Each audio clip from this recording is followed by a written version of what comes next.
Cari bahannya ke pasar, testing dulu ke anak sendiri, suka nggak nih gitu kan, ini aman nggak buat anak-anak, karena kan nggak ada basic apa-apa sama sekali, emang cuma karena suka aja kan kita, jadi nggak ada pikirin bisnisnya dulu lah.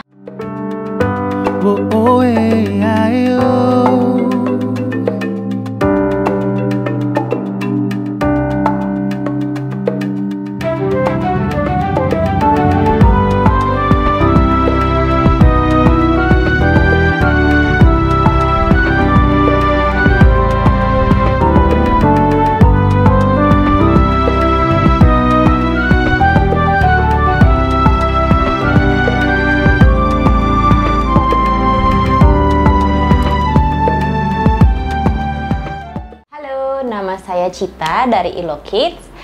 Ilo Kids adalah sebuah brand lokal yang bergerak di dunia edukasi anak-anak melalui kreativitas dan art and craft.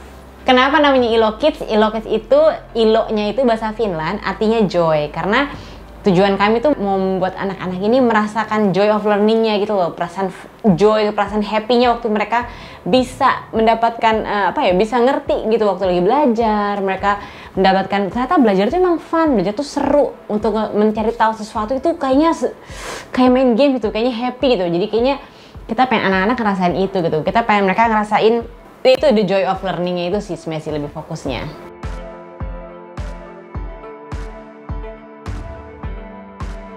Ilo Kids itu terbentuknya berarti 2015. Pas anak pertama itu Dimitri umur 2 tahun. Jadi kan dia tipe anaknya aktif banget nih.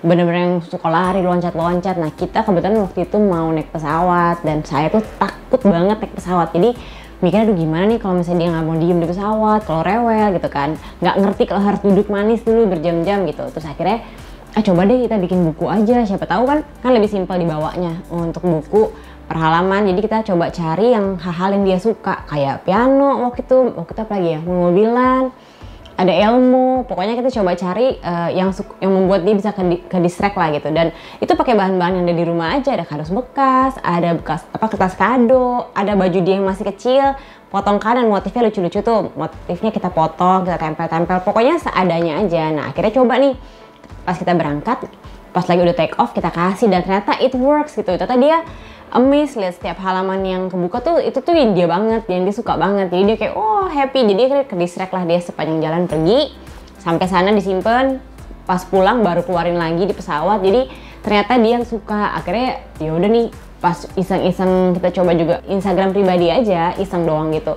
Ternyata banyak yang nanya ini apa, bisa pesen gak segala macam. Terus kan mikir kalau ternyata anak-anak ini suka, kan ada anak-anak yang tipenya aktif ya, kan kita nggak bisa paksa untuk mereka kayak jadi anak-anak yang duduk diem gitu kan, mereka nggak terlalu mengerti. Siapa tahu nih bisa bikin mereka duduk happy tapi itu ada belajarnya gitu loh. Jadi akhirnya coba ngobrol sama sahabat itu yang jago jahit, ngobrol apa kita bikin ya, kok ini banyak yang nanya, siapa tahu ada mama lain yang mau beli gitu. Akhirnya coba kita bikin satu contoh, coba kita foto-fotoin, dan ternyata waktu itu responnya lumayan ngagetin banget, ternyata responnya banyak banget yang tertarik gitu. Akhirnya udah tuh berjalan, kita coba bener-bener kayak cari bahannya ke pasar, testing dulu ke anak sendiri, suka nggak nih gitu kan, ini aman nggak buat anak-anak, karena kan nggak ada basic apa-apa sama sekali, emang cuma karena suka aja kan kita, jadi nggak ada pikirin bisnisnya dulu lah. Pokoknya make sure ini buku bikin anak happy, anak suka itu, dan coba kita publish, dan ternyata itu saat itu lumayan sih responnya.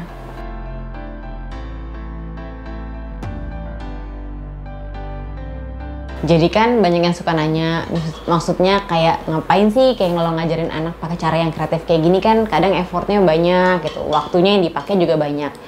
Cuman inget banget waktu kecil tuh saya tuh bukan tipe orang yang kalau audio dijelasin tuh langsung nangkep gitu. Kadang butuh pegang, butuh dicoba, butuh bergerak. Jadi kadang apalagi umur masih kecil ya gitu. Jadi kayaknya kalau inget itu tuh inget banget rasanya waktu yang lain mengerti kok saya tuh nggak ngerti sendiri. Jadi itu kayak rasa kayak duh kok nggak dapet sih, kok udah nggak dapet konsepnya ya. Tapi ternyata waktu mencoba dengan cara lain, pas misalnya ngafalin gitu kan, lu ngafalin banyak tuh sambil jalan, sambil ngomong segala macam, ternyata ada cara lain tuh yang bisa membuat saya mengerti konsep itu. Nah dan untuk anak-anak kecil nih, kayak contohnya anak saya Dimitri, untuk tambah-tambahan gitu, kalau cuma dikasih tahu doang gitu dijelasin nggak terlalu bisa get the concept. Tapi waktu dia pakai loncat, pakai alat bantu, pakai tembak-tembakan, waktu itu misalnya pakai beats, nah itu dia lebih get the concept lebih cepet. Jadi kayaknya kan anak-anak priceless banget gitu mukanya mereka pas mereka tahu bahwa aku tuh mampu loh, ternyata aku bisa. Oh ternyata yang mama ceritain ini I get the concept, ternyata tuh aku tahu. Oh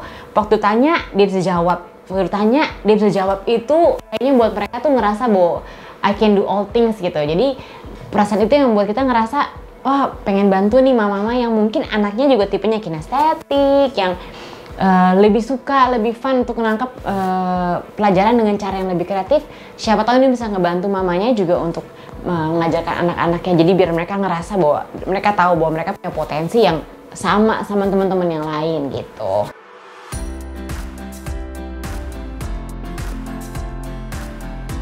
Pertama sih ngerasa kan karena ini cuma baru jualan buku itu segala macam, itu sebenarnya sih kita ngerasanya ya udahlah kalau soal itu untung nggak untung udah urusan belakangan gitu. Yang penting kan ternyata ini banyak dibutuhkan sama mama. Cuman pas mulai buka workshop, ketemu orang tuanya langsung, pas ngobrol, dan mereka tuh ngerasa aduh ini ngebantu banget gitu, ngebantu banget untuk aku bisa ajar anak-anak biar anteng, diam. Karena banyak orang tua kan yang mungkin umur segitu tidak mau anaknya terlalu sering gitu dengan gadget gitu untuk membuat mereka lebih anteng atau membuat mereka untuk mengerti gitu. Jadi kadang buku ini ngebantu banget untuk mama-mama yang terutama yang mungkin nggak punya babysitter di rumah. Jadi waktu mamanya harus ngapain, buku ini bisa ngebantu mereka untuk ngedistract anaknya belajar tapi tetap fun, having fun di mobil atau misalnya lagi nunggu. Biasanya mereka kalau lagi nunggu makanan di restoran gitu. Dan di lain itu pas ngelihat bentuk-bentuk kayak organ tubuh yang emper dan segala macam, mereka ngerasa untuk mengajarkan anak jadi lebih fun. Merasa bahwa ada yang DM tuh, ada yang cerita, sharing gitu, bahwa anak-anaknya jadi lebih fun, lebih mengerti tentang organ tubuh. Kan bayangan mereka kayaknya berat banget kan, tapi waktu mereka ngerti konsepnya makanan kemana larinya, ke perut, turunnya kemana, terus paru-paru bernafasnya pakai cara apa, dengan cara yang fun, itu bikin mereka punya ketertarikan untuk belajar lebih lagi gitu. Jadi senang juga sih dengan cerita-cerita mereka kalau ternyata alat bantu ini membantu sekali gitu untuk beberapa keluarga.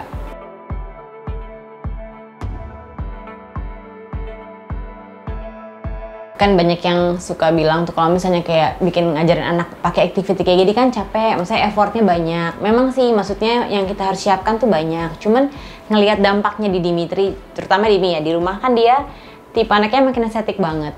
Pernah coba untuk belajar dengan cara yang lebih konvensional, dengan kertas, worksheet, cuman kata dia tuh nggak mau. Jadi yang ada kita malah kayak mamanya push, jadi ngomongnya dari ngomongnya yang pelan, ngomongnya kenceng sampai udah ngancem gitu. Jadi kayaknya kok it doesn't work gitu, kok kayaknya ini nggak ngerasain enak gitu belajarnya, dia nangis, jadi kayaknya coba deh mesti cari cara yang lain kali ya. Akhirnya mulailah dengan alat bantu, misalnya kayak pas belajar baca tulis pakai kalung tuh, hurufnya kita kalungin huruf A.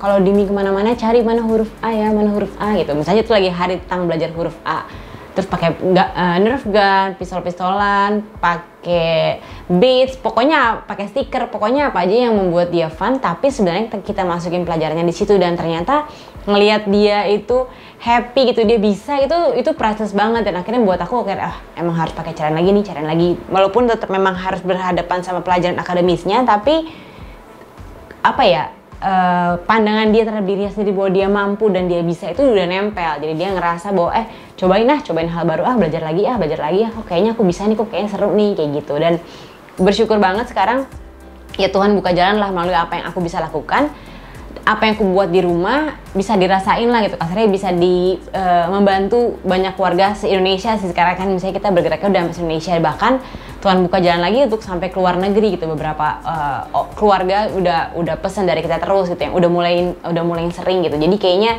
bersyukur banget sih bisa dari sesuatu yang saya buat di rumah dengan anak sendiri ternyata bisa gitu memberkati sampai situ gitu. It's a great blessing sih.